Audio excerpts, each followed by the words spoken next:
Alright, we are going live. I see people are in here. It's been like... When was the last live I did? Let me do this off this so it doesn't like show up. But I think the last live I did was... Let's see. About 3 months ago. So it's been about 3 months. We got Eli in here, we got Pizza, we got Sander. Everyone say congrats to Sander also. He's a mod on the Discord now. If you're not in the Discord, link below, join that. What's the delay right now? It should be like probably 10 seconds or something. Idle Hams, how's it going? I've seen lots of your builds in there. Really nice ones. But yeah, we're gonna be doing a build today. It feels weird live streaming after so long because it's been like I said, it's been like 3 months since I last did a stream. I haven't been doing many videos, but I have some neat stuff. Well, we'll talk about these in a second. But I do have some neat stuff that I'm kind of working on right now. But yeah, how's everyone doing? I see we have people in here. We have Sander. Pizza telling Sander he deserves to be a mod. Of course, Sander's been in the server very helpful for a while now, so I figured he can get some mod permissions. And we kind of need it with some of the like crypto spam that's been in there recently, because that's been kind of annoying. But yeah, anyway, what we're going to do is we're just going to jump into this. We're going to go to the overhead. And what we are building today is a Scotto chalk zard. And let me know if this looks kind of dark. I think it's my monitor messing with me, but something just kind of feels off. I am going to just do this, actually. Hold on one moment. Does that look a little bit better, maybe? I feel like my ISO on my camera was too low. I'm going to have to mess with my settings again because I messed up my camera settings recently. But this is the Scotto chalk zard that I have shown quite a few times before. But this one's kind of special today because I don't know if they're actually watching right now. I'm doing this one completely for free for someone who has muscular dystrophy. So they want to say quickly. If you or someone out there does need a keyboard for like accessibility, reach out to me and sometimes I can kind of help out. That's what I'm doing today with this one here. But we're going to be building this. We might not do the whole build today. We will at least get the matrix done on it. But specifically what they wanted for this is they wanted a keyboard that had easier to press keys. So the chalk switches here are a lot easier to press, of course. And I am kind of disregarding chat right now while I kind of explain this. And I am also out of breath because I had a lot of caffeine. So typical of me doing these streams. But what we have here is just the chalk build, basically. And they decided on the chalk red switches. So what I actually did is I sent them these testers. So I have 2 of these if I can find the other one. I basically sent these to them to kind of find out which switches they would want. So we have pink chalks here. We have the pro reds in the middle and then reds here. I was pretty certain they were going to want the pro reds here because they're kind of the optimal like density or what is it? What's the word for that? Spring strength, I guess, in between these. So like pinks are too light, reds are too hard, and I think the pro reds are perfect. So that's kind of what they decided on. And it makes me want to do my own pro red build here soon. But yeah, let me just take a look at chat right now, see what's going up. Joe, can you say that chalk pro reds are the best? Yeah, I think chalk pro reds are probably actually the best chalk switch overall. Other than Robins, I do like Robins. I'm actually using this board, which has just reds in it, which are kind of nice. But yeah, we're going to be doing this pro reds because they're kind of the perfect in between. We have the, of course, keycaps here printed. So those are 3D printed in the nice, like, kind of look there. Spring weight. Yeah, that's it, Lincoln. Spring weight. My brain not braining right now. But we're just going to kind of jump into this and see what we can get done today. I don't really want to stream for like 4 hours, so we're going to probably go for like 2 hours maybe an hour and a half. We'll see where we get, but we're just going to start by doing the matrix. I did actually set everything up here. And the one thing that I kind of need to do right now is that we have these buttons on this build, right? We have a power button, so this is a latching button right here for power because this is wireless. And also thanks to Typeractive Nick over there, I actually reached out and he sent me the parts for this for free since I was doing it for free for them. So kind of a collaboration there. If you need nice nanos, Typeractive. But we also have a reset button here. So this is a momentary switch. Just like that. So that's the reset. And then this one is the power button there. Now, I think on these builds, I do the power on the left. Not that it really matters as long as I get it the same for both. So I'm going to do the power button on the left here.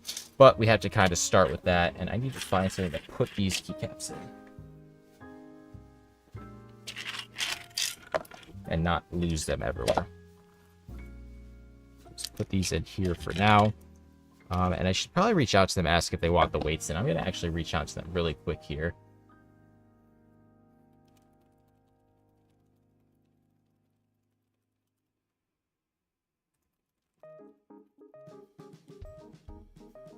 All right, let me see what they say, because this does have space at the bottom for weights. Is the microcontroller already set up? Yeah, I already have the firmware for this board. This board's one I've done a few times for people, actually.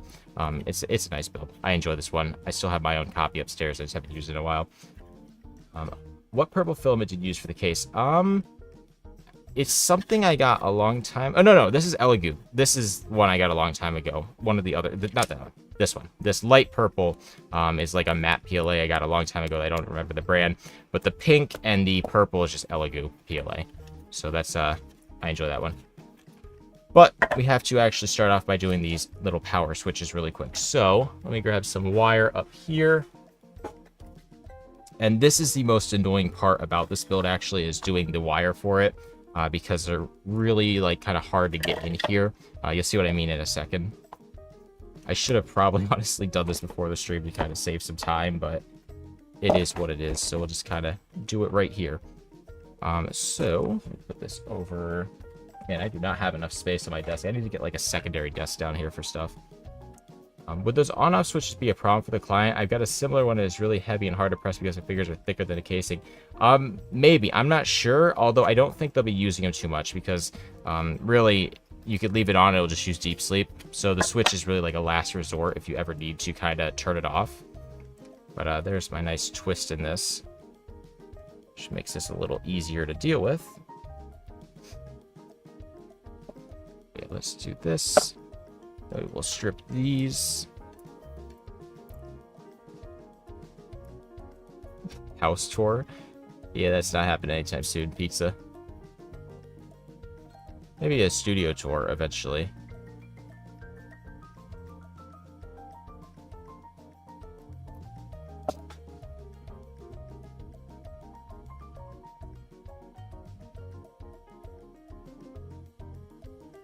Alright, so we take those. Let's plug in my soldering iron.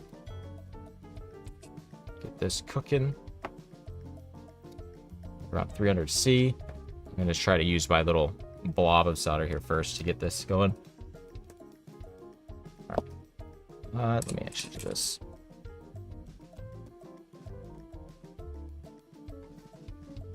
So the polarity doesn't really matter on these because it's just going to be wired into the battery itself. Will you ever make a keyboard with POG? Eventually. This is like a classic one with me. I've been saying eventually with POG for a long time now. But not anytime soon, probably.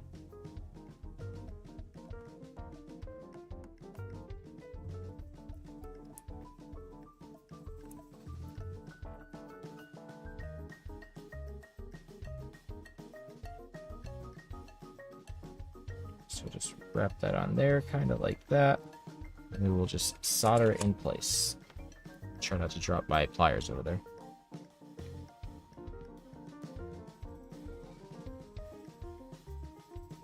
There we go. Let me also crank on my filter a little bit more.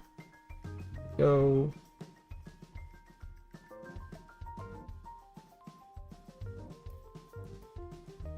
Let me also punch this in a little bit here so you can see a little better. Shaky camera for a moment. Sorry about the shaky camera. Let me just reposition this a little bit. It's the most annoying thing how I have this camera position. It's on like this big stand off to my side, but I always hit it with my chair, so I have to like reset it every time I do a video, which is a pain in the ass. But yeah.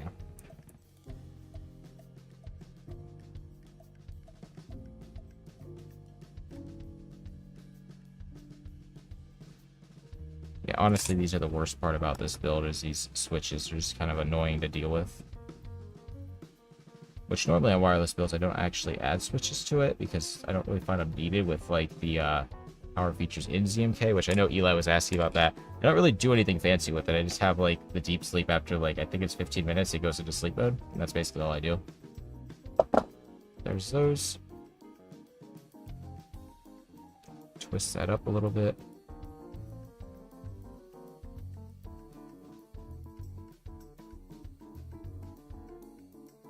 Hey, Neo. Neo Hand. I like that name, actually. Neo Hand.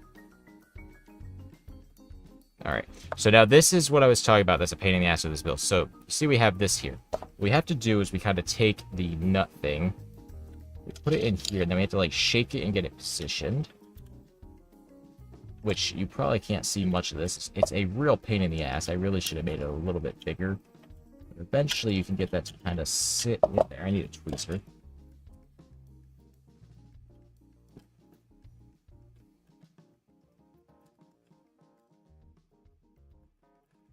This part is torture. Eventually it will just kind of go in. Boom. Eventually you'll see it kind of just sits in there. And then what we do is we take this and thread it through. And slowly start twisting it. But you see the other issue there is that the wires start to then kind of jumble up. So you have to do this thing where you keep like pulling them. But eventually this does go in. Then I use like a rubber thing to kind of keep twisting it. In theory, I could just glue these also, but it works good enough like that. So also, Sander, with your question about... Hold on, let me just make sure that this is right.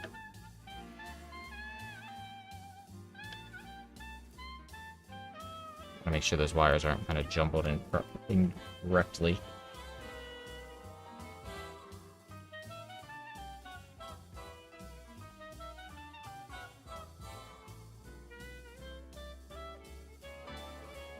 Alright, so anyway, Sander, your question about the button here. It basically, like, you can press it basically anywhere, it just kind of works. So it's not, like, really hard to do. The momentary might be a little harder, but that's going to be rarely ever used. This song is really, kind of going crazy. We're up to 44 viewers also. Let's go to the next song. Alright, so there's this left half done. And then what we do, well, is this left or is this right? I'm going to have to look when I actually wire this up, because there's a specific way I'd like to do this where the power button is on the left or the right side, depending on which side it is of the build. So if this is like your left hand or right hand, makes sense to me. Doesn't have to make sense to you guys right now. But let's do this other button on the other side. Let's also put these switches and these keycaps in here. Let's have a little bucket of keycaps here. So we'll get this one going. I need more wire, which is over here.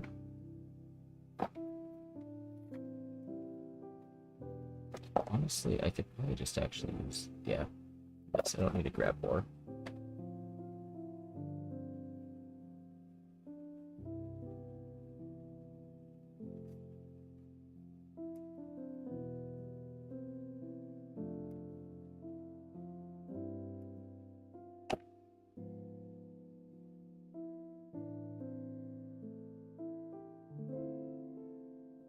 So the one thing I do like to do with these, though, if you want like information on what I'm doing right now, is I like to kind of take the wire and I'd like to kind of aim it so it's inside. So let me actually do this and I can kind of show you what I'm doing. It's not like this is what you need to do, it's just kind of what I like to do.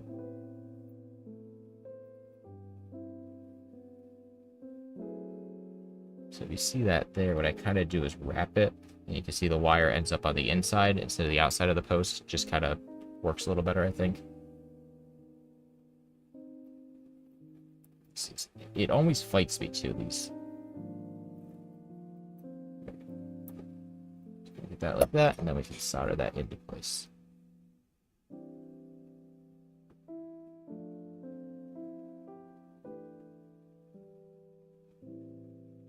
Just like so.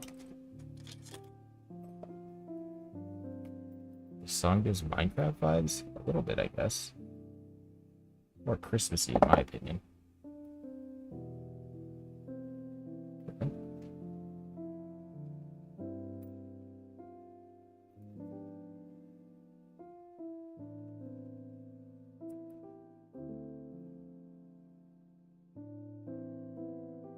So yeah, this is also one of my like more in-depth builds, which is why the stream probably won't be complete today, as in the build won't be completed on stream today.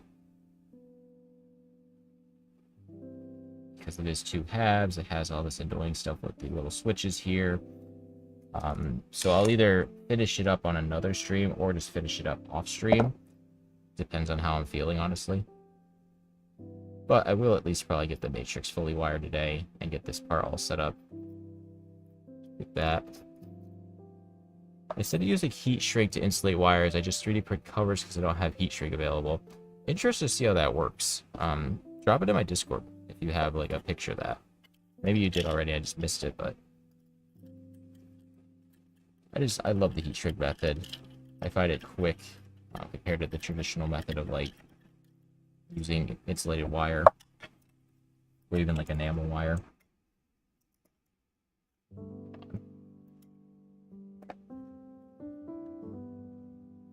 That's it. Let's try.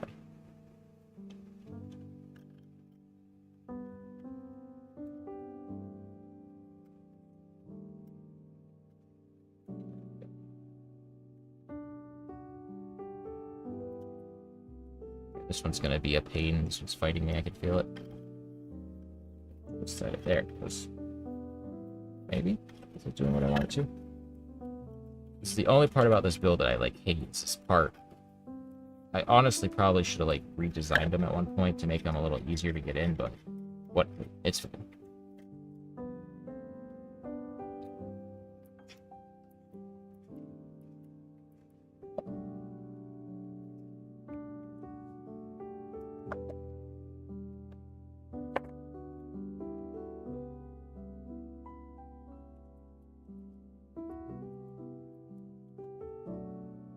Right, there we go. That looks good. Feels good. Looks like it's fully in, I think. Yep, that's fully in. So there's the power buttons. Now we can do the reset buttons. Do you have any idea how many MCUs you've broken so far? Honestly, none. Like, I haven't actually broken any. I had one dead on arrival RP 2040 0 before. I've had that before. And probably the Pico, if you consider that breaking, the one I had to rip off the thing. Is the mic becoming jittery? Maybe? I don't know. I can't tell. I don't know. I don't live monitor my audio, so I just kind of do it. How thick do you make your chalk plates? They hold the switches good enough? So I make them... Let me actually take a look here. They're 2 millimeters overall, so that's 2 millimeters. And then there's a 1.2 millimeter lip there, so that's basically 1.2 millimeters there to kind of hold the switch in. And they hold in decently enough once I get this in here. Like that, and then once you wire it all up, it holds way better. We grab some of this yellow wire. We'll do the reset buttons next.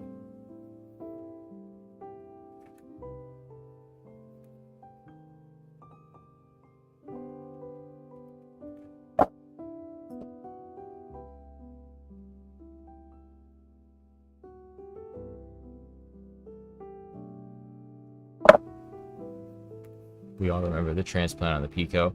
That thing was terrible when I did that. Everyone got so mad. That was like probably my best clickbait I've ever done, honestly, when I tore that thing apart. Everyone was pissed at that. They were so mad when I tore that thing apart. They're like, it takes 2 seconds to desolder. Well, yeah, but also, you know, it's easier to just rip it apart. And I did try desoldering it. It wasn't working. Someone should link that video so people that don't know what I'm talking about know what I'm talking about. I think it's a short on my channel, actually.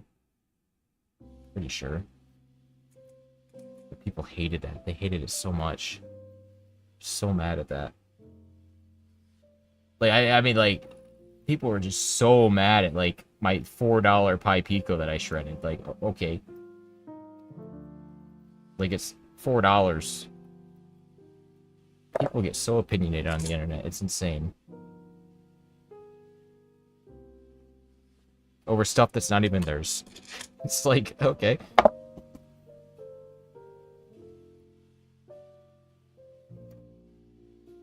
Snip, snip. There we go. That looks good. Twist those together. Taking design cues from design you're doing to my leather-bound keyboard design. Was that on my Discord or was that on the Reddit? I forget. But I saw something with leather recently that was, like, insane. I don't think I commented on it, but it was crazy. Whoever, like, made a leather keyboard. I mean, that was you, but... Like, I did see that recently. I just forget where.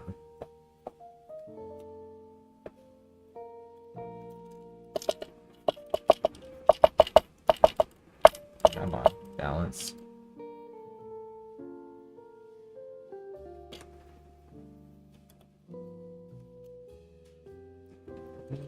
Oh, nope, nope. You're such a pain in the ass to get right on.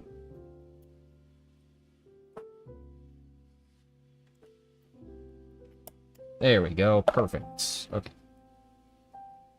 Feed this through. The reset buttons are a lot easier to do, if you can see there, because they're kind of shorter. So they don't really twist as much as the other ones, as the power buttons. And you can kind of see that's how that looks up top. Reset, power. Sound pretty good.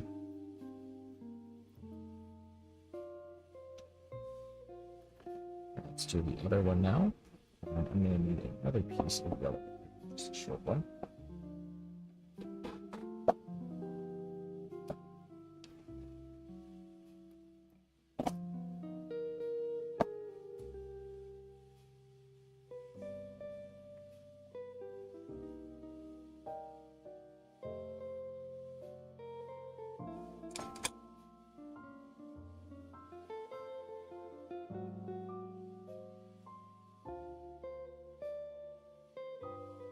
Put that one on.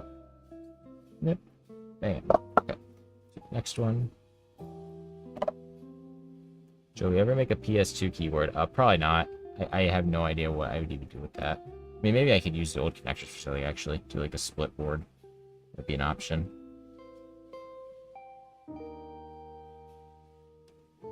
Show you guys something in just a moment, actually. That is my next build video, because I've done very little builds this year, honestly.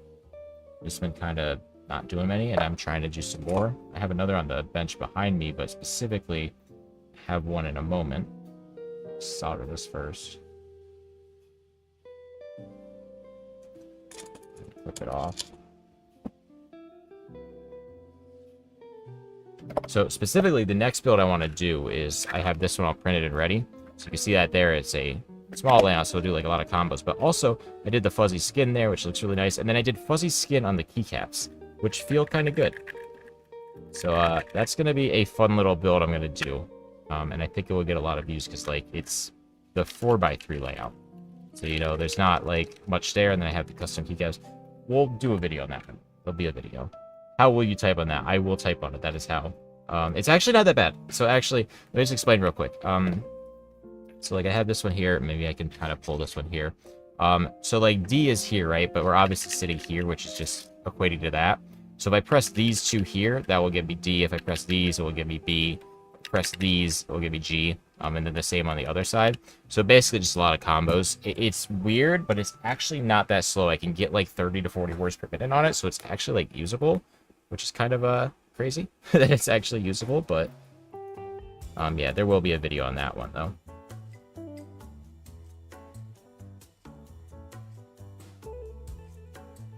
Pizza, why do you need compatibility with old PS2 stuff? That's like 20 years ago. That's old.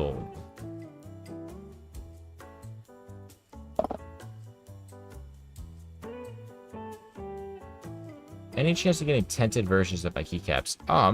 Actually, let me do this really quick and I could show you this.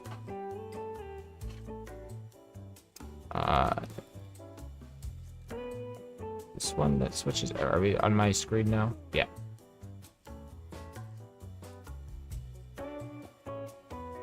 So I do technically have tinted keycaps on here. Well, maybe not tinted, but they're kind of sculpted, so they do have a profile. If you are interested in those, I'll just send this here.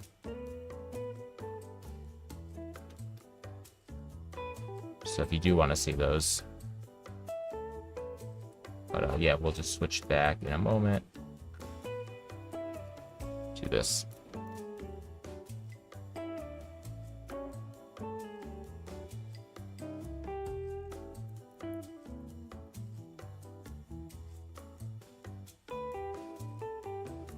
AM4 error. I don't know computers enough like that.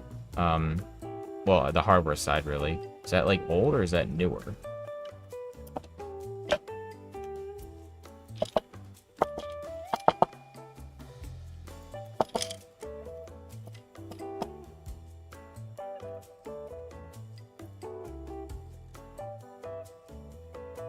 God, I hate these nuts here. They're so annoying to get in. But then, once they finally do it, it goes perfect. Any day now, this will kind of do it.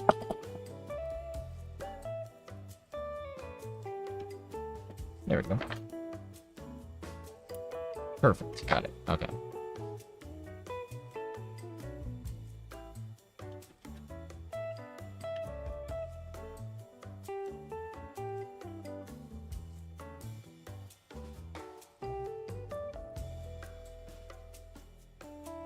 I really need to build a new PC. That is one thing I've been wanting to do. I can't justify it is all. Like, I don't game enough to justify it. That's why I haven't done it. I'm still on a 1080 and a 6700K. So, like, I'd probably go Ryzen for the CPU and then probably, honestly, AMD for the GPU, too. I don't know. But, like, I literally just don't play games enough to justify it, so... But there's those. Those are all ready. Now we can actually start getting to the real part of what hand wiring is hand wiring it. So let's grab this. Let's grab my iron. And we can begin by doing the columns. I'm gonna actually clean up some of this wire first. It's just wire everywhere.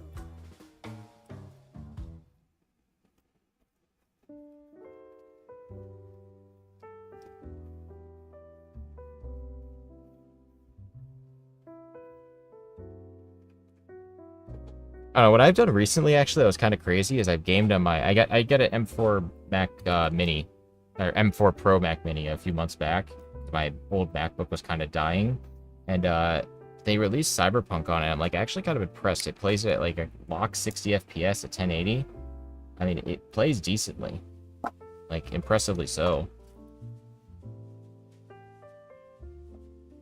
Just kind of straighten these all to the same length. Put my safety squints on. Drop wire on myself. There we go.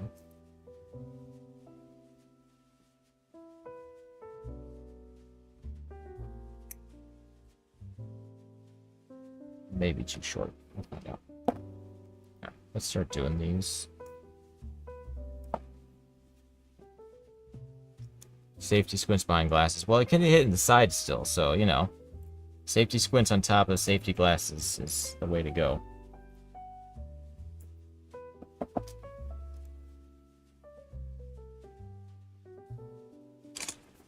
Alright, let's begin the wiring. This is kind of too far to see. There we go. This is also 18 gauge, so it's a little bit thinner because this board is thinner. But also that helps with kind of soldering because it kind of work a little better. This has less thermal mass to heat up. So you can see how fast that connects.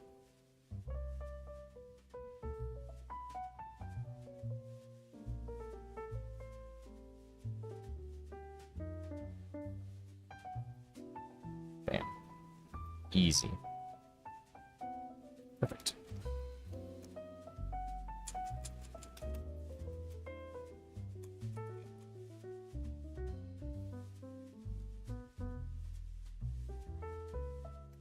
If you look, well, you can't see it, but right there, there's like hundreds of PCBs that I do sell in my shop. You know, shameless plug time. Go to my store. I do sell some PCBs. I have some boards on there.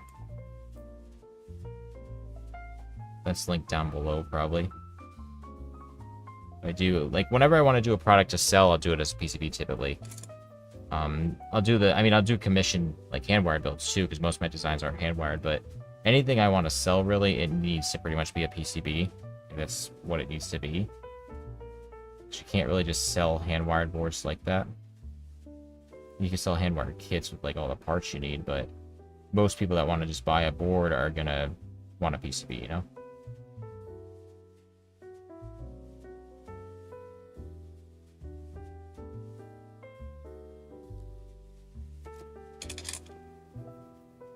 Can I have that iMac G4? No, you cannot, because that G4 back there actually works. I just have no idea where the power cable is. At all. No clue. I should probably do something with that, actually, and get, like, QMK compiling on, like, a Linux install or something. That might be interesting. Because I think it's stuck on, like, Lion. Like, macOS Lion. It's super old. But it does actually work, which is what's crazy about it. I mean, not really that crazy. It's Computers will, you know, old computers will, but you basically have support for absolutely nothing on it because of how old the OS is, but it does run. So, you know.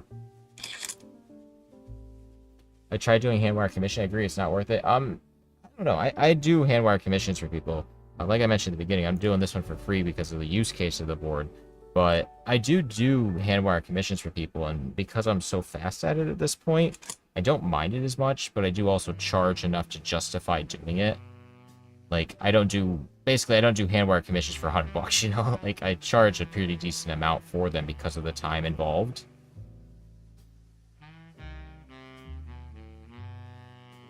So I do think, personally, for me, they are worth it. I enjoy doing them.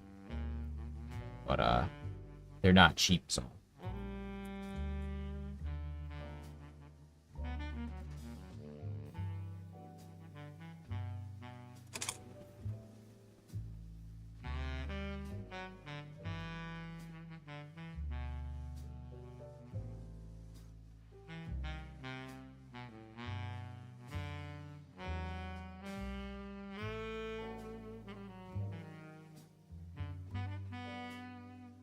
My head getting in the frame. I need to be careful about getting my head in the camera frame sometimes.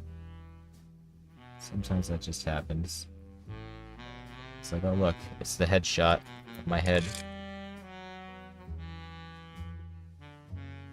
How do people game on 5-column keys? So how I game, so I'll actually tell you right now, I basically go here. So that's where I sit. I don't sit here. And then also I use a G502 Lightspeed mouse, which has like, I think it's like, what is it? 1, 2, 3, 4, 5, like 8 or 9 different buttons on it. So I remap all my like numbers to that, and it kind of works out great for me. Like that's kind of what I've been doing for a while now, and I really enjoyed it.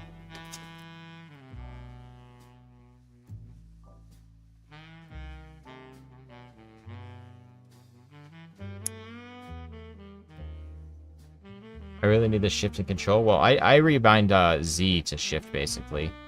I'm actually going to do a video here soon on my new key map, because I spent, like, the last week, basically, really diving deep into my key map, and I think it's a very good key map for a lot of people to kind of adapt, because my key map's, like, probably 4 or 5 years in the making at this point. So I think a lot of people would actually enjoy it.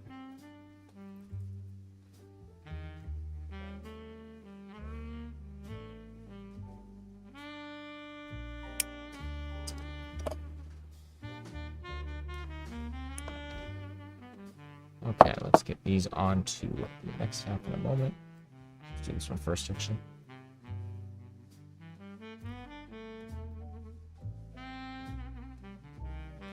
I'm working on a flex PCB to help people with custom layouts instead of hand-wired. Be interested to see what you mean by that. I've toyed with the idea before of like things where you can kind of readjust the keys in a way. But I've never like actually put too much work into it.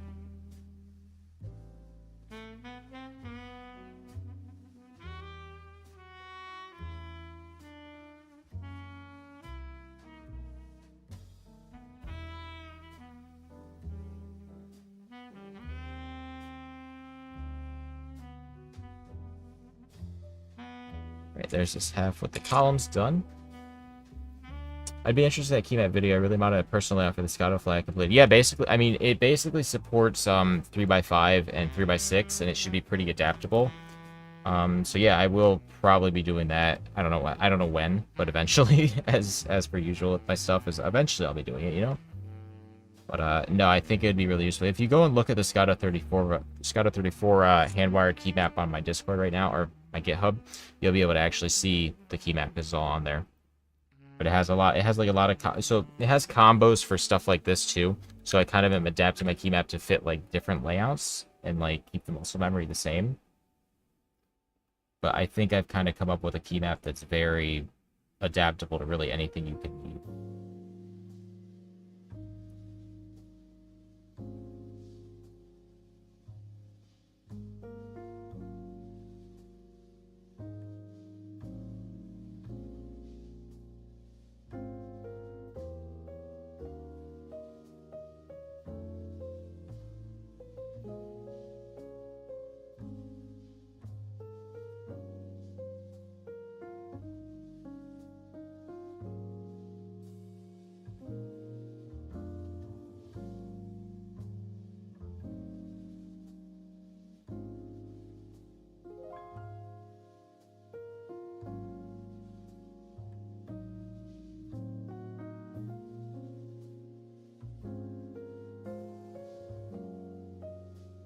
Looks like we accidentally pressed the button to toggle it away from gaming mode.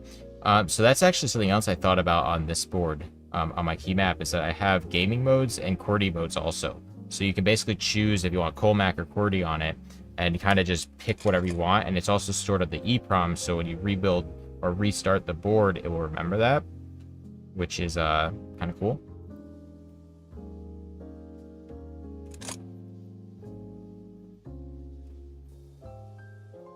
So gaming mode is required for what I do specifically, because I'm on Colmac and I like rebind a lot of my thumb keys and different keys to like modifier keys, and those don't get picked up by games properly. So by rebinding, I can basically give them static keys. If that makes any sense? It'll make sense when I release the key map video and actually show what the hell I'm doing. So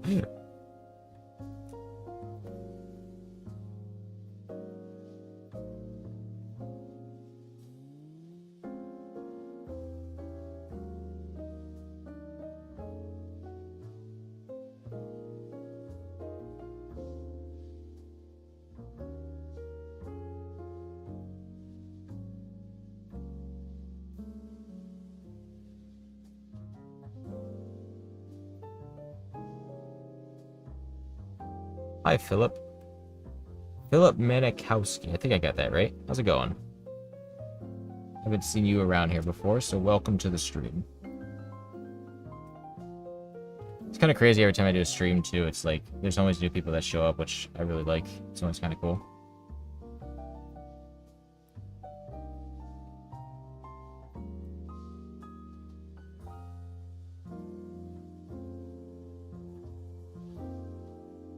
And this one is moving a lot on me.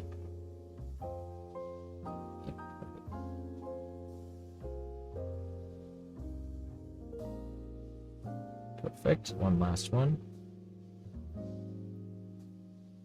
Unfortunately, you got that super wrong, but yeah, I'm new. Well, I tried, okay?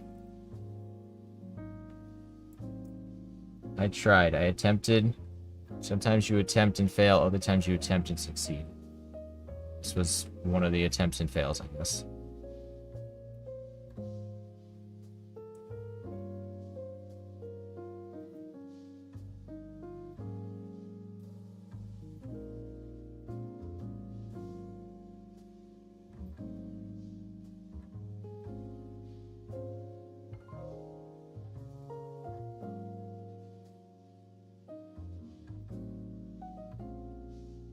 Yeah, that looks good.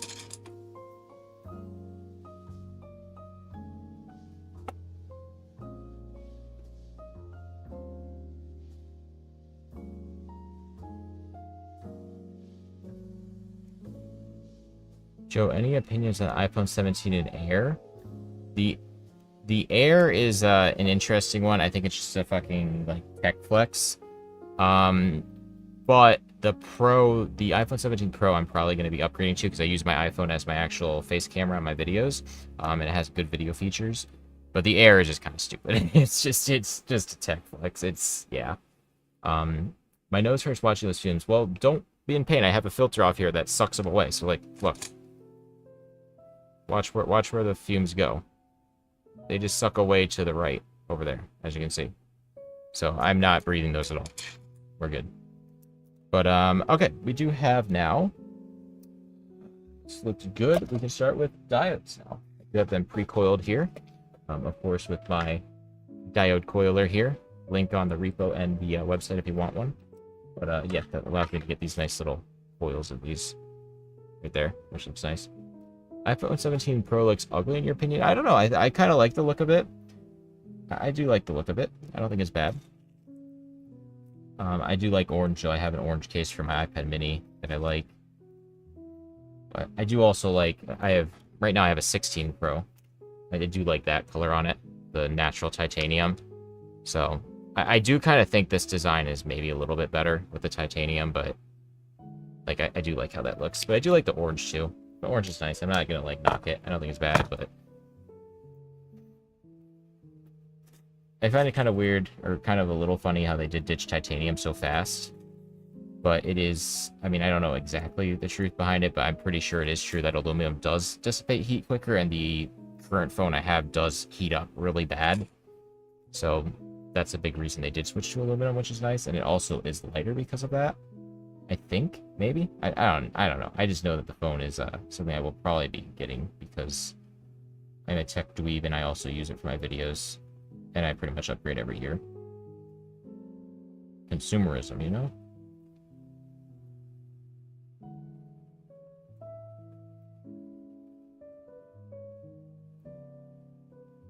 Honestly, though, I am kind of gauging if I upgrade based on one feature, and that's if they got rid of the variable frame rate in, like, the professional video modes on it. Because right now I have to kind of transcode everything, which is annoying. So hopefully they got rid of that or fixed it, which they should have with their Genlock stuff they're talking about. But if not, that's kind of a determining factor for me, honestly, if I do upgrade to it.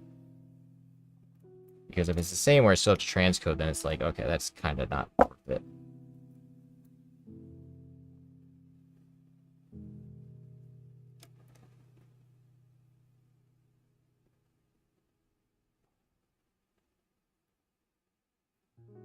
No black color on the Pro model is wild. Actually, yeah, the pizza, that is kind of weird to me, I thought, too, that they did, like, a blue, an orange, and a white, but no, like, matte black or something.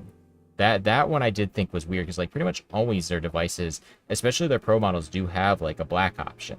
So I don't know why they didn't do that this time around. But, yeah, I guess they didn't. Hey Jude, what do you think about PCB keyboards? Are you going to make any more? I never tried Handwired, but all my PCBs, your Kai Lab was super helpful. Yeah, I do have some on my website. I think like, they're kind of pricey for some people, I think, right now, but I have to kind of justify selling them, if that makes sense. But I did just release a new one, like, a few weeks ago, actually. The Katana build. Which is kind of a fun one. But I do also have the Scotto Frog coming out as a PCB soon. I just haven't gotten around to doing the video on it yet. And I'm also still working on the key map, which has been a thing.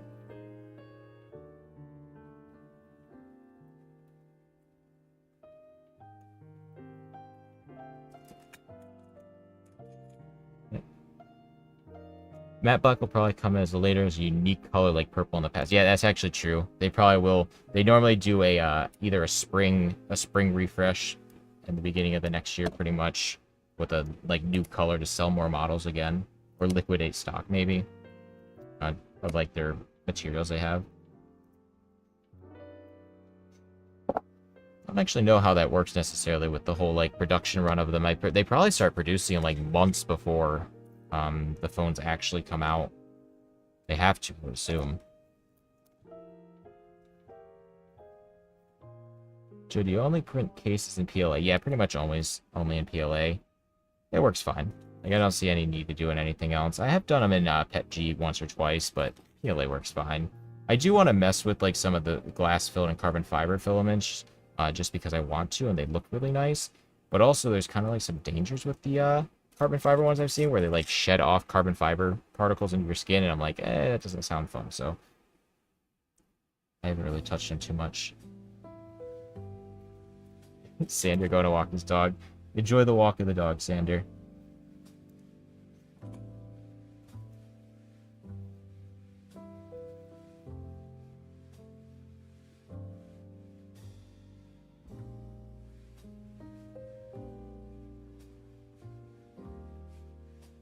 Right about now is the time in the stream when I start getting hungry. I'm starving. Pretty much what happens with these streams is I eat breakfast around like 9 or 10. And then I don't eat anything until the stream. And then I stream. And then I'm starving. And then like when I'm done at like 2 to 4 in that range, I finally eat something. But I get starving throughout the stream. Should just start eating on stream.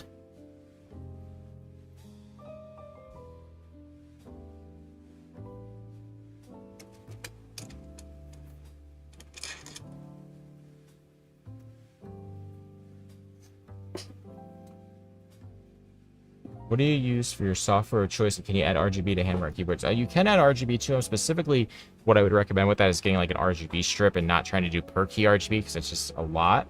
But I mainly use QMK. I mean, I use ZMK for the wireless ones. This one is specifically going to be ZMK, actually, because it is a wireless build. But QMK is what I pretty much use for everything. It's just QMK has the most features basically and the most support overall, even though it can sometimes be questionable. Not going into details on that again. Kind of every time it's asked that comes up.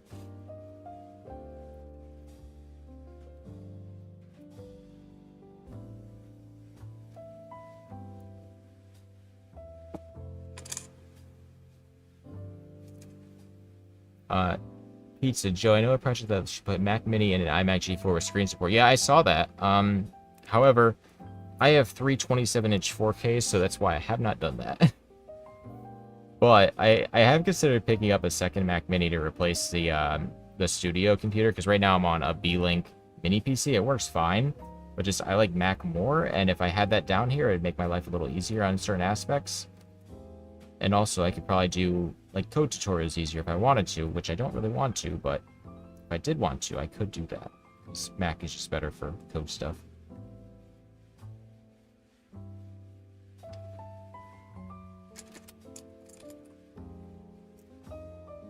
I mean, when I got my Mac Mini M4 like, I don't know, 4 months ago now, something like that. And like, honestly, it's been so impressive how fast it is with those M4 Pro chips. Like, it's insane. It's ridiculous. Like, actually ridiculous how fast it is. Like, before that, I had a $5,000 MacBook with, like, fully spec'd down from 2019 Intel. It just, like, doesn't run anything anymore. It's terrible. That's not entirely true. I mean, it does still run stuff, but the GPU is kind of dying. I, like, repasted and shit. But the Apple architecture of their chips now is just ridiculously fast. Windows is just not that good. I often hate using Windows 11. I actually don't mind Windows 11 too much. I like Unix-based operating systems. So, like, that's what I like about Mac, is it just works well for what I like to do. Especially with, like, all the QMK stuff mostly being, like, you know, command prompts and stuff. It just works better for that. Like, just straight up, it just works better for the stuff I do. No, I don't have any updated ZMK stuff, but if you actually read their docs, they have a good, like, setting up locally thing, and then probably the other stuff would still apply. This is what I hate about, like, code videos, though, is that they just don't stay up to date, and it's a pain in the ass to, like, make them. I just don't enjoy doing them, and that's why I haven't really done them. Like, it'd be great if I could do more, but I don't know. Eventually, probably.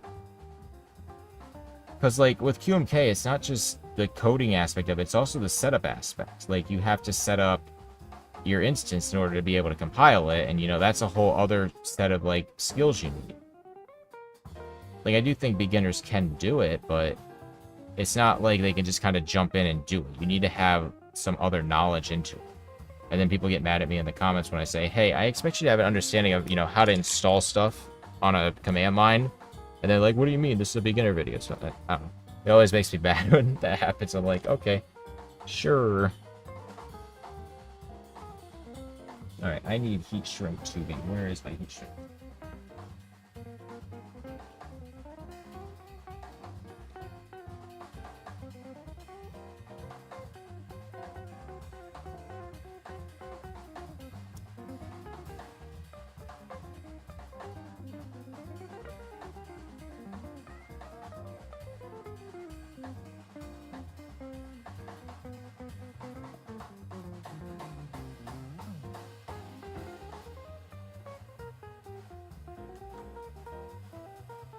Right, let me trim some of these down into this container.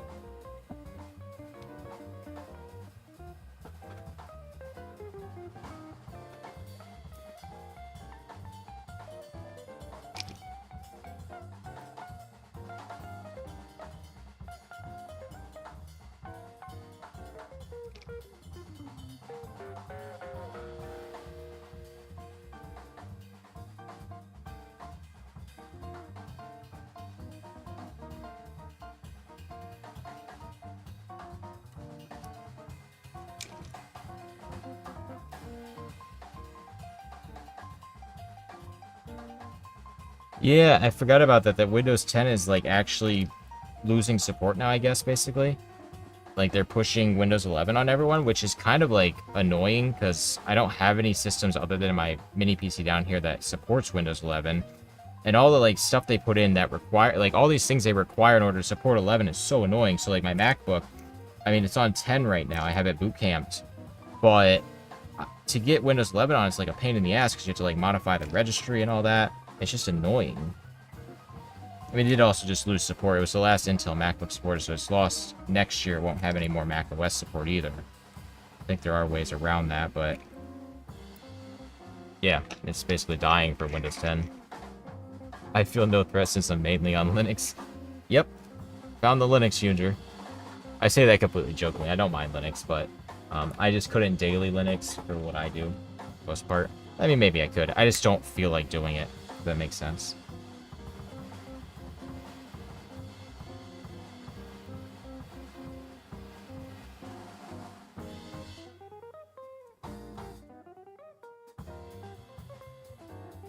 So why don't you turn your Windows PC into a Hackintosh? Because I don't think Hackintoshes are as viable anymore. And honestly, I would just rather buy a Mac Mini and have Apple Silicon down here because it's just so much faster. I'd get literally a base model M4 Mac Mini with an education discount for $500. It's like, it's a no-brainer, basically. And then I don't have to deal with anything. It's native Mac, you know?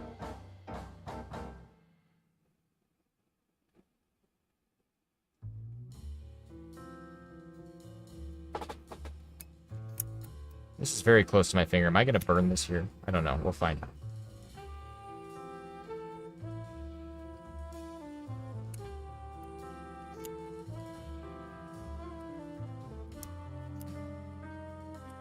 Yep. Stick those down.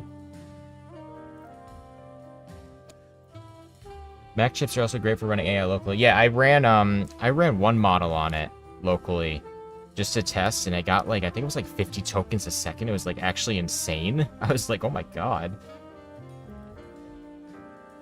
Like, the M chips are just good. Like, they're so good, and anyone that bashes on Apple, like, doesn't realize.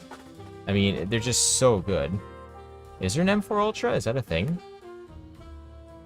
Is the M4 Ultra a chip? I thought it was M4 Max was the most, and then it was M3 Ultra.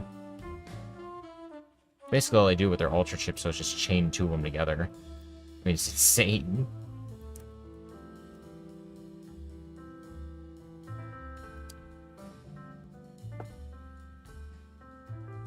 But no, like, seriously, the performance on the M chips is mind-blowing. Like, when I got my M4 Mac, I didn't expect to see as big of a jump as I did, but I was like, oh my god.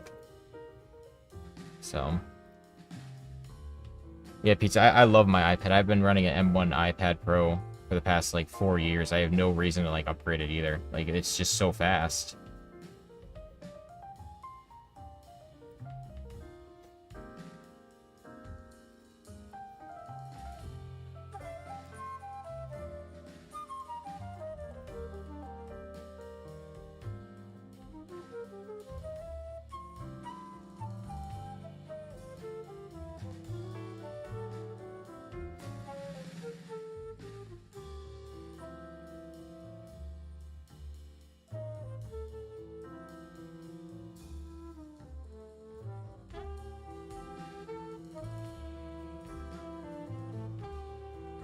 When it comes to Android, because I see someone mentioning about not wanting iPhones, like, the only way I would ever actually use Android is if I was on, like, a Google Pixel. Like, that's the only way. That'd be the most Apple-like experience for Android, in my opinion. Like, any of the Samsung ones, I've used Samsung phones, I cram ads into, like, the native apps and stuff. They're clunky. They just feel clunky compared to iPhone. And don't even get me started on developing for them. That was a nightmare when I did that years ago. Apple's very nice to develop for, like on their Swift code or Swift UI. That doesn't look like a sub 30. Hey, how's it going, Alex? Does this assist? Does that make you feel better? Sub 30 with the keycaps there that are also textured. A little bit better, right?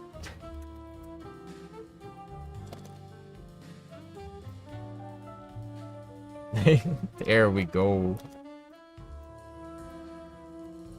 Yeah, that's gonna be one of my next videos. I don't know if it's gonna be the next one, but I'm gonna talk about that 30% board there. It's pretty crazy.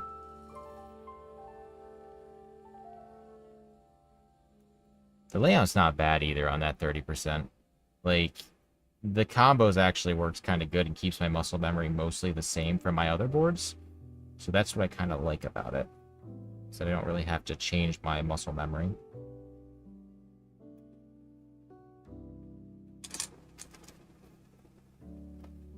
Oh, that reminds me. I want to actually show something. My girlfriend did this for me. Because I roasted my tape dispenser, so she used duct tape and made me a fixed up thing here. Which is kind of cool. Because yeah, I always burn this with my, my soldering iron. So I roasted the hell out of it. But it looks kind of cool. That's duct tape that she like painted over. Which is wild. She was joking with me the other day, like, why did she actually do it with duct tape and not just paint it? She was like, I don't know, why not? So, it's kind of funny. I think 33 degrees might be the lowest I go. Yeah, 33 is the lowest I was able to, like, kind of comfortably go, and that was kind of pushing it. That board there, the Scotto 26, is literally pretty much just for clickbait. I might try to use as like an accessibility like thing for people if they ask if I have any keyboards like that other than the Scotto Frog. Maybe, you know, where you don't have to move as much. But yeah, I'm not gonna daily that. Like, definitely, I mean, I'll probably daily it for a few days, but like for the most part, it's gonna just be like a clickbait video. I switched to 26 keys and it was absolute torture. Or it wasn't that bad, really, other than the struggle of it being torture. Because, goddamn, it's gonna be torture.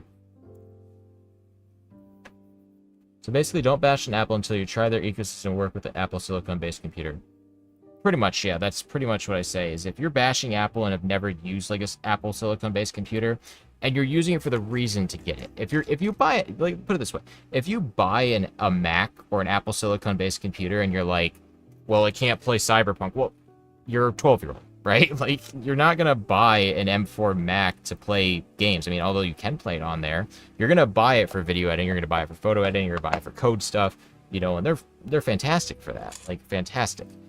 They're not gaming computers, and they're not trying to be.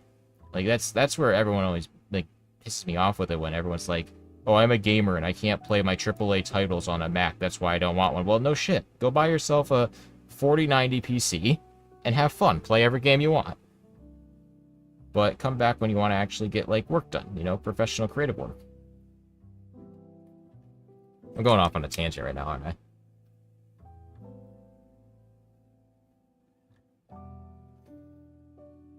Alright, let me catch up on chat. I'm trying to catch up because I'm, like, locked in a little bit here.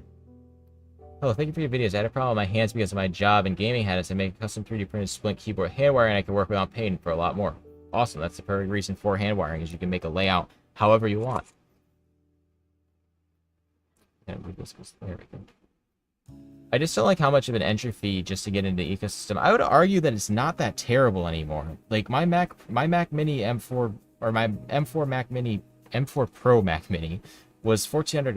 Like, I got an education discount. That was after tax. It was like $1,403, which, I mean, when you compare it to similar spec like Windows PCs, that's on par. I mean, I don't know the necessarily exact specs, but I don't think it's as, like, prohibitive as people say. Like, basically both ecosystems, you need to have about $1,000 to get into something with similar performance from, like, what I've seen. I don't think my OS has affected my ability to edit photos. The OLED monitor is what made the difference for me. No, that's fair. I mean, you can do all that on, like, a Windows computer. You can, but it's just, I don't know. Like, the way of doing it on Mac just feels better. Maybe because I'm more used to Mac. Maybe I'm doing a little confirmation bias, like, stuff here, but I don't know. I like my Mac, okay? Don't shit on my Mac. How are silicone Macs superior for getting work done? What can Macs do that ThinkPads can't? Basically, well, for my workflow, I use, I use NeoVim for a lot of stuff, so I use a lot of terminal stuff. And it's just always worked better for coding. It just always has for me. I mean, you can do it on Windows, but specifically like QMK, the setup on Windows, like on my Windows computer here for QMK, I'm actually running a Linux box virtually on Windows in order to compile QMK, because the WSL one that they have, or the MSys2 distro they have for it, it sucks. It's so slow. It's painful to use. So, like, a lot of coding stuff is easier on Mac. I will stand by that. I mean, you can do it on Windows, of course you can. Like, you can do all this on any operating system. We're to that point now for the most part, but there is also the argument of, like, performance to watt. Like, you know, the batteries last forever on the M4 Max or the M chip Max. So what about using Linux on a laptop? I mean, you can if you want, but the simple fact is that the M chips are just fast. They are extremely fast, and they are extremely high performance per watt. So you're going to have better battery life on, like, a laptop with them, and you'll have more performance for that. And they'll run cooler. Like, my M4 Mac doesn't even ever kick on the fan. Like, when I'm editing video and exporting video, it doesn't kick on the fan. It exports a 4K video that's, like, 17 minutes long in, like, 3 minutes. Like, it's insane. But I'm kind of getting sidetracked. I'm trying to get sidetracked on a tangent about Mac right now, because I'll probably get the people, the fanboys of Windows coming out. See you later, Alex. Shoot me some messages later, man. We can chat. If I can find time to respond, because I'm terrible at responding recently.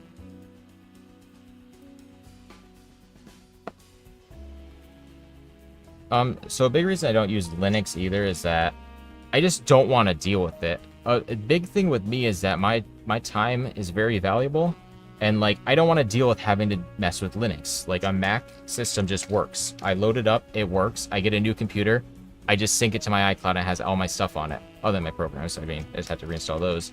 But, like, I've used Linux. I mean, that machine back there, actually, that one right there that one, there's 2 monitors there. That's actually a super tiny little Linux box there that I'm going to set up, like, stats for my channel to just kind of show in the background. But, like, as my daily driver machine, it's just Mac OS. Like, I just stick with Mac. It just works so good. I mean, yeah, Hassan, like, hacking the system, sure, that's part of the fun, but when you're, like, a working professional with this stuff, my job is making stuff, right? Like, my job isn't trying to make the stuff work to make the stuff. Like, does that make sense? Like, I want a system that I open up, it works, and I can just use it and get right to work. I don't want to mess with installing a million packages just to make something work. Mess that one up. That one needs to scooch over. Oh, no, no, no, no. Perfect. Saved it.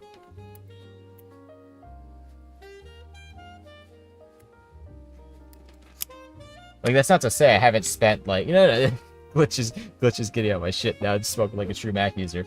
I have spent countless hours on a super custom NeoVim setup. Like, I have, like, commands in there and stuff that will help me compile QMK faster. But, like, it wasn't fun, kind of. What the hell did I do here? Hold on. What did I do? Am I just being dumb? Hold on, I'm being dumb. 1 second. One moment. That might be too short. We'll see. But, like, I don't know. Just my computer that I use needs to just kind of work. I don't want to have to deal with stuff like a Linux machine. And for me, that's just Mac. Mac just simply works. So, what do you do in terms of programming? I touch Swift code. I work in a little React Native here and there. What is it? I do a lot of the QMK stuff, so that's all C, which works really nice in NeoVim, actually. But that's mostly what I do nowadays. That's right. Yeah. I'm getting sidetracked on my tangent here of Mac right now.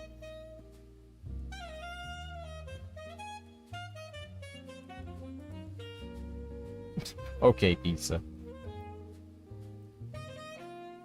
I don't know, just when it comes down to it with me, like, I've done all that. Like, I have done that. I've done the Linux system. I've done the super complicated setups of stuff. I used to run Minecraft servers on Linux boxes in my house, like, when I was, like, 15, right? I've done that. I've been there, done that. I'm to the point now where when I need to do something, when I need to get it done, I just want a system that works. I don't want to have to mess around in the command prompt to get shit installed for hours. I just want to know that I can install my programs I need. I want to know it can run Photoshop, it can run Lightroom, it can run Shaper 3D for my CAD stuff. And I also want to know that it can take advantage of the hardware acceleration on the M chips, because they have cores specifically. So this is actually a big one. The M chips have specific cores for ProRes acceleration, which is the codec I use for my videos. So they actually, like, work better with that. And I don't know if you can take advantage of that in other OSs, because it's, like, Apple locked down, right? ProRes is an Apple codec, right? It's an industry standard, but it's an Apple codec, and they have acceleration for that. So that's kind of a big thing. Okay, Grandpa, time for bed. I just realized you responded to Pizza about that. That's funny. But yeah, no, my tangent about Mac is that, like, I think most professionals out there that just want to get stuff done, a Mac is what they should be using. Because they do just allow you to get work done. Like, simple. With minimal, like, messing around. I see that Pete's asking too about macOS 26. I haven't tried that, actually. Even though I have, like, a brand new, like, modern M4 Pro chip in mine, I've been reading that they actually have issues with performance on that. Because it's kind of a... I mean, I don't typically update my like OS on my main machine for a while, just to make sure everything's like patched and good to go. Like, I'll update my phones and iPads pretty quickly because they're not as important, but my my main computer, I don't really do that. I wait a little while before updating it.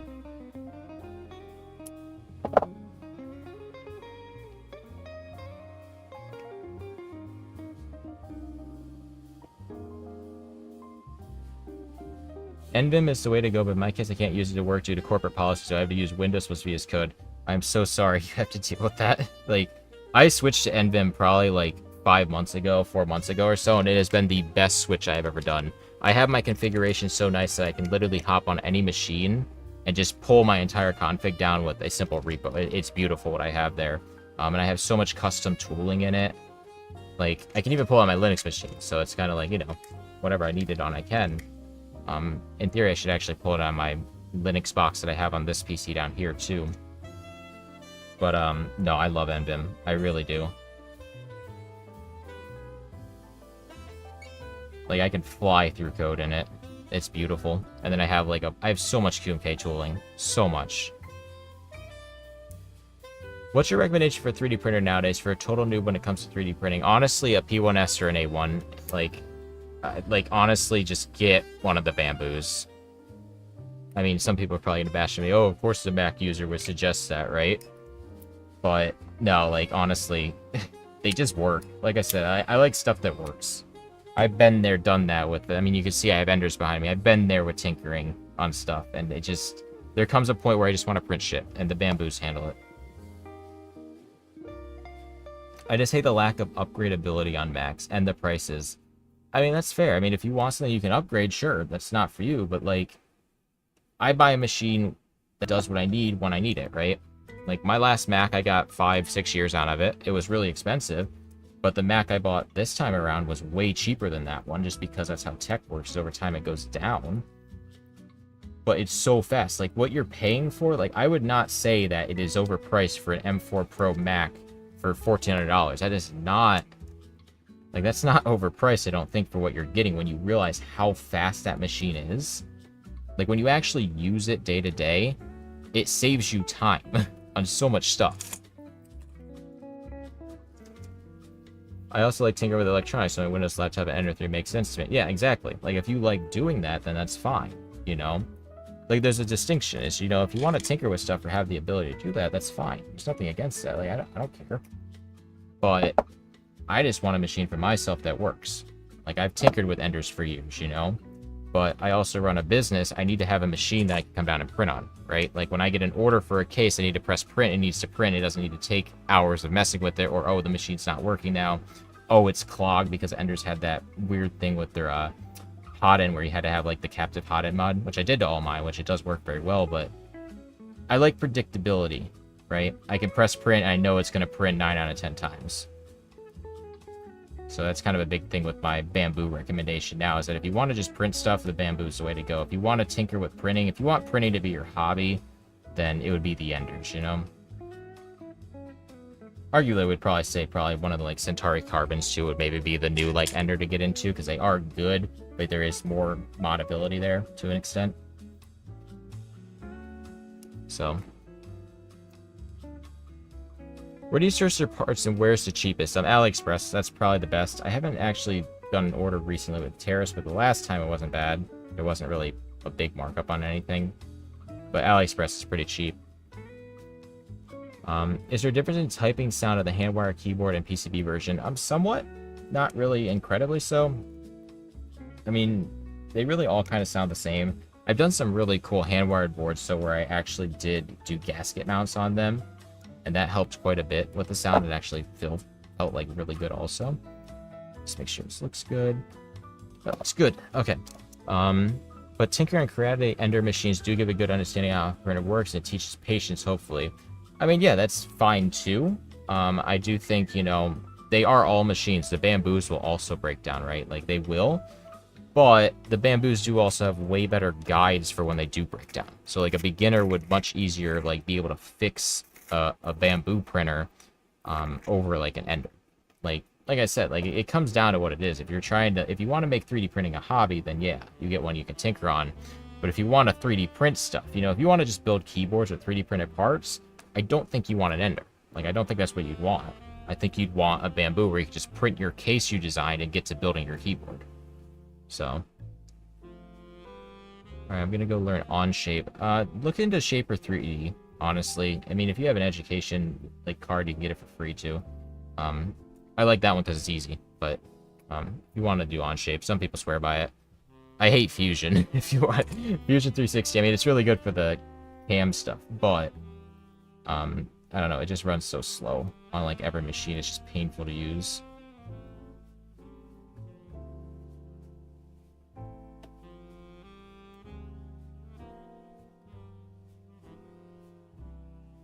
What about the Snapmaker U1? I don't know much about that. I've heard of it. I don't know what it is. Is it a printer?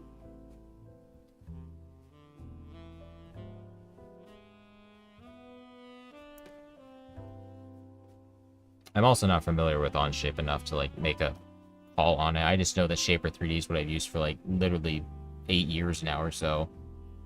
And, it's been fantastic for everything I need to do. But it is expensive. If you don't have an education license, it is expensive. It's like $35 a month or something.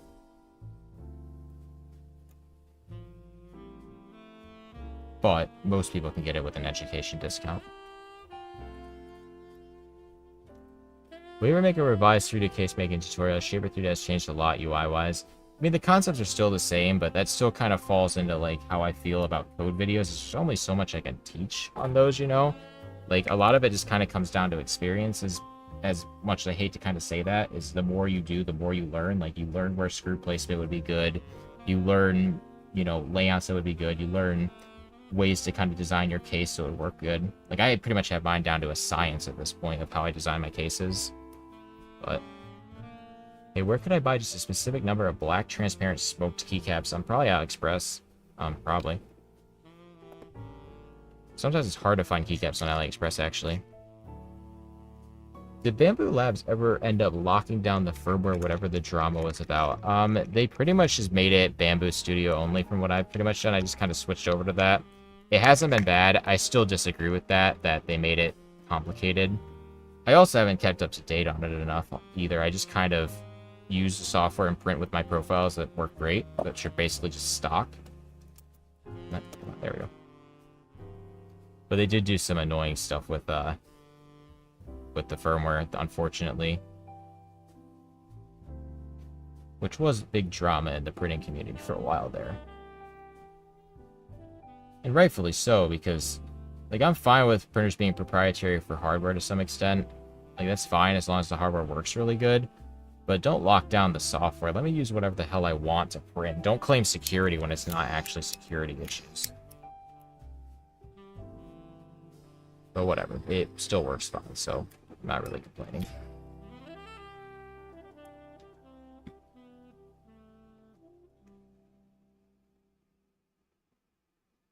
Uh, 3D printed keycaps I love because they are, I mean, you just get them however you need right then and there.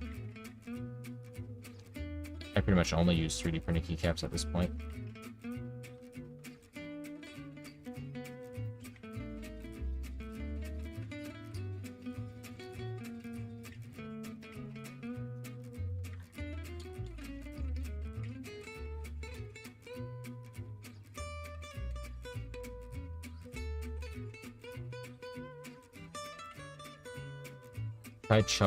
I think you mean Fox keycaps. I like the Fox stuff, and not because they literally sponsor some of my videos and stuff, but I do actually like their keycaps quite a bit. They have really, really good legends on them. Like, really, really crisp. They look really nice. I've consistently been impressed by Fox products, especially when you, like, look at their price on their stuff, too. This song is really kind of intense. It's not the vibe I want right now.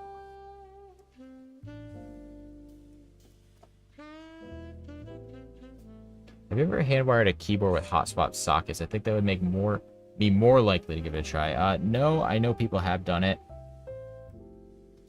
Like, the way I work with keyboards, basically, is that I build a board, I use it for a week or two, and then I build another one. And I just kind of keep them there in the collection, so I don't really swap the keycaps. So hot swap isn't a big thing, but many people do like hot swap. And arguably, my kind of hot take on it is that most keycaps out there, or most switches out there, pretty much feel the same. Like, it's kind of like wine connoisseurs or coffee connoisseurs, stuff like that, where they're basically all the same. Basically. So, like, I don't know. Like, brown suck, I will say. Brown suck. But, for the most part, like, most linears feel mostly the same. I don't know, it's just kind of, that gets into, like, the whole consumerism aspect of it, of, oh, gotta buy a million different switches to see what I like. Just build a board. Use it. So, what's your favorite switch, and what do you think of the Newfie Air V3 series? I've heard of it, I don't know about it, but my favorite switch probably is honestly probably Pro Reds, Chalk Pro Reds, Chalk Reds, or Acco Purples, or Lavender Purples. Those are tactile. Those are really nice. I really like the Acco switches. You can probably see behind me, actually, that stack. Wait, this way. Wait, there. That stack right there. That's a bunch of Acco switches they sent me for free. I have a lot of different ones there. I love Acco switches.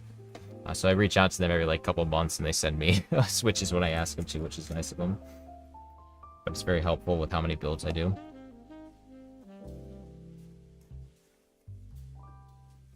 Saying a guy who buys a new iPhone every year. Well, I technically don't. So the way my phone plan works is that I pay for, like, the upgrade thing.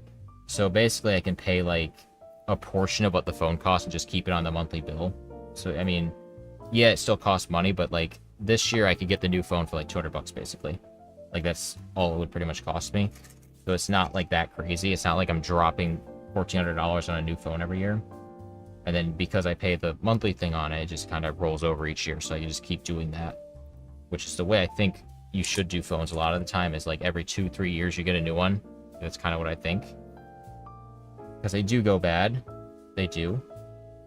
But also there is the argument of, you know, make technology last as long as possible too. E-waste and all that. But because I do use my phone for my videos, it's more justified. Like, if I wasn't using it for my YouTube videos, I wouldn't be able to justify it. So that's the only reason. Eventually what I'll do is just get another camera down here, not have to use my phone anymore. But for now I'm using the phone, so. Well, I use a real camera for the overhead, and then I use the phone for the base camera. Although this isn't my phone right now, this is my webcam. I have, like, multiple cameras and stuff. I need to cut another one of these.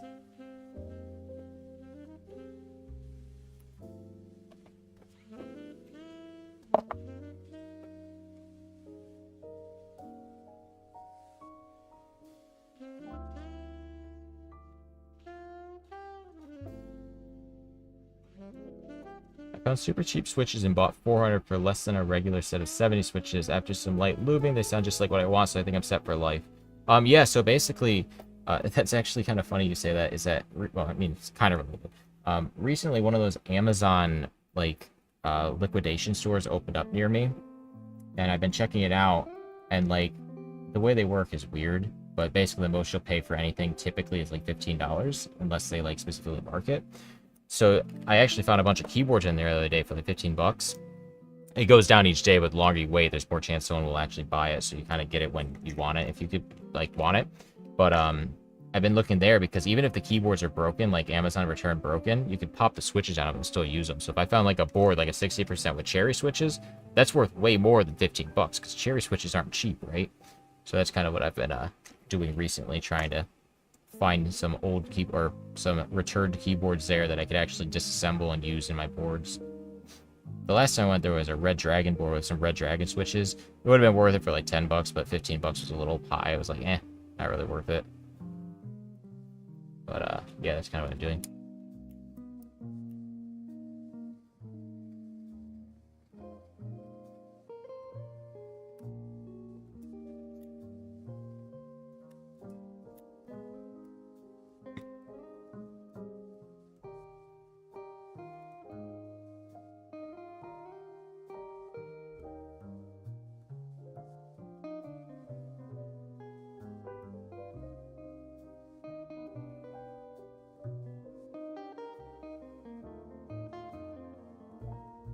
So, Rickard, are you going with the, you're just going with a 17, or are you going with a 17 Pro, or an Air? The 17 was actually pretty good this year. That's the phone that I think most people should get, honestly. Like, the only reason you really get the Pro is if you actually have a reason to get the Pro for, like, the better cameras and the, I mean, well, really the better video features. Otherwise, most people out there, I think, will be better off with just a regular phone.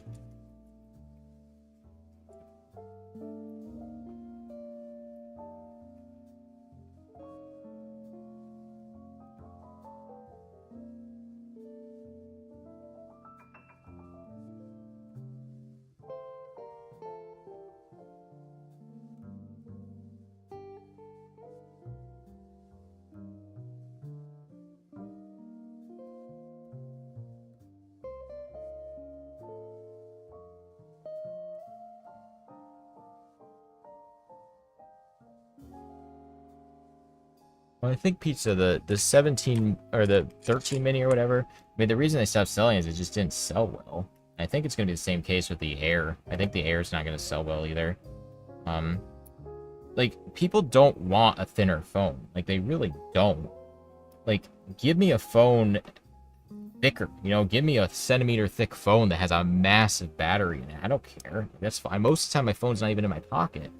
The only time my phone's in my pocket is when I'm walking around pretty much, but normally I'm at a desk, you know, have a backpack on or something. Like, I don't care if my phone's a little bit bigger. Just give me a big battery.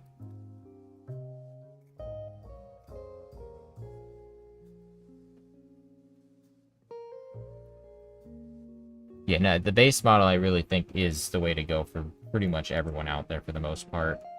Like, at the end of the day, it's a phone. You know, if you don't do advanced things on your phone, like, if you don't try to make video with your phone and stuff, there's no reason to have the big one. Like, the cameras on it aren't that good either, I would say, on the Pro. Like, you know, I use a real camera for most of my stuff. Like, the cameras aren't that good in photo taking normally that it really makes a big difference. Like, it's still a phone camera. It works great for video, because video you don't need as much as, like, a photo. If that makes sense. That makes sense to me. Might not make sense to others, but... like, the base cameras are more than fine. The base phone's more than fine for pretty much everyone.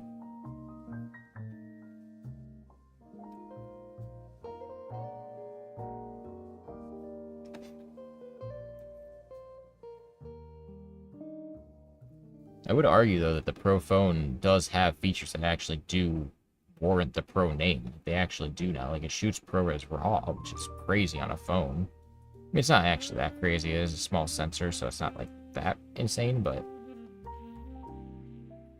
like, the Pro camera system they claim isn't a Pro camera system. It's, you know, just marketing hype. But the features it has for video are very Pro. So...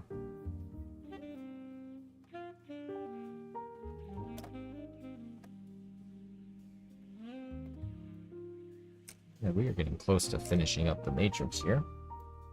I have this last one. I don't think I'm going to keep going after this, maybe. I don't know. We'll see.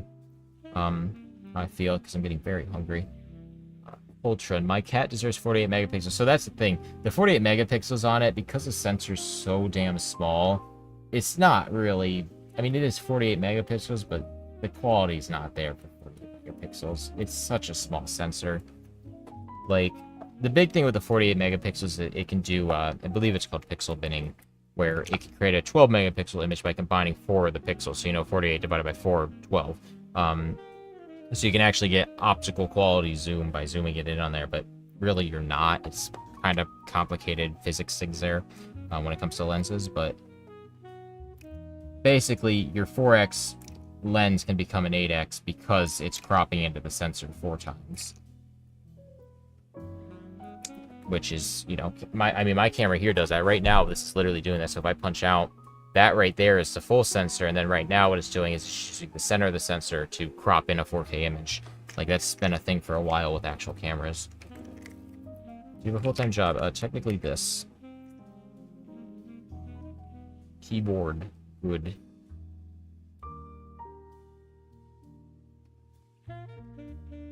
which I've honestly been slacking recently at this job of not releasing many build videos. Gotta get that going again.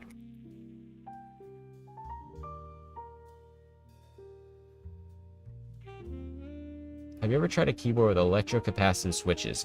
No, I have not, but I've had ideas of doing things like that. I know people have done it. There are things that exist with it. Specifically a steno board, actually, that recently came out, I saw. I mean, it's sustainable if you're able to, like, actually sell stuff and make videos that get views, yes. It's not sustainable if you just make one video and you get 100 views on it, you know, like, does that make sense? If you want to get into the business aspect of it, a majority of the income comes from the actual store. YouTube pays very poorly.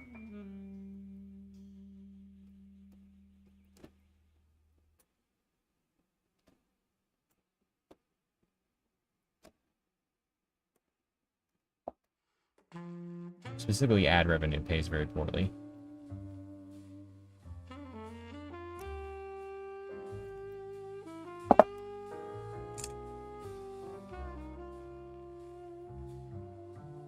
Share firmware with magnetic switch support. Alright, here we go. Someone asking about Hall effect. Basically, QMK does support Hall effect switches, technically. But the support in it pretty much is on or off. So you can't really do anything with, like, the variable magnetic response of it. Other than if you, like, entirely wrote your own custom driver. So the moral of the story when it comes to magnetic switches right now is that it's very expensive and very tedious to, like, make it work. That's pretty much it with them. So they're not really viable yet. They're just not. I just like regular switches anyways. I don't really have a need for stuff like that. I don't have a need to have multiple positions on my switch. These clippers are kind of getting dull now.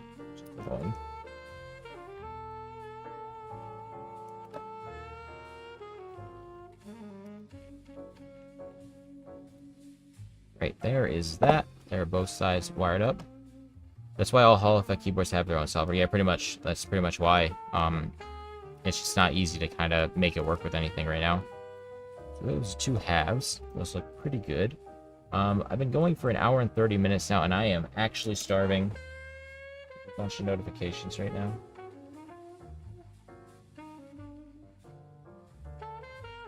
Yeah, I have a lot of notifications. I might end this stream today and do another one tomorrow assembling it, or later in the week, but this will be done by the end of this week. Yeah, I mean, this is thin right now. Once it's in here, I mean, this is the case. It's a little bit thinner. You can kind of get the idea.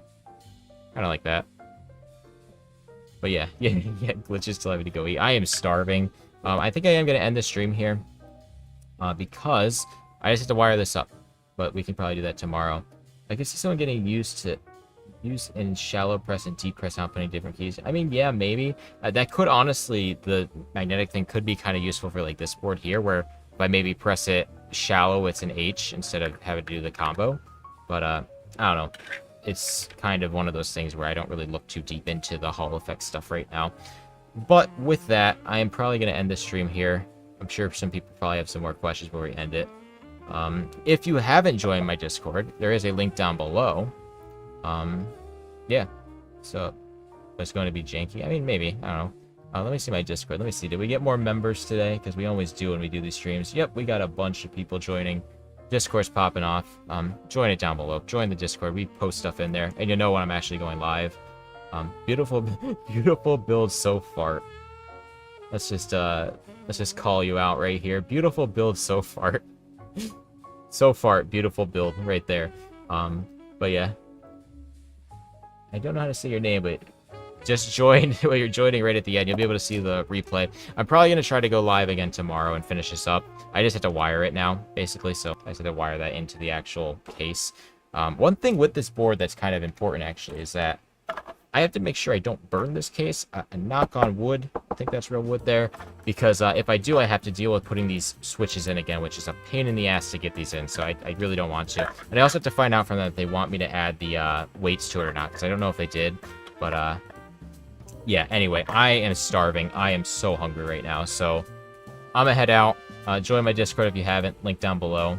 And yeah, I was about to do like an outro to like a video, and with that, I'll see you next time. But yeah, I'll do a stream again soon. It's been like 3 months since my last one, but we got some stuff done today, so anyway, I'll see you guys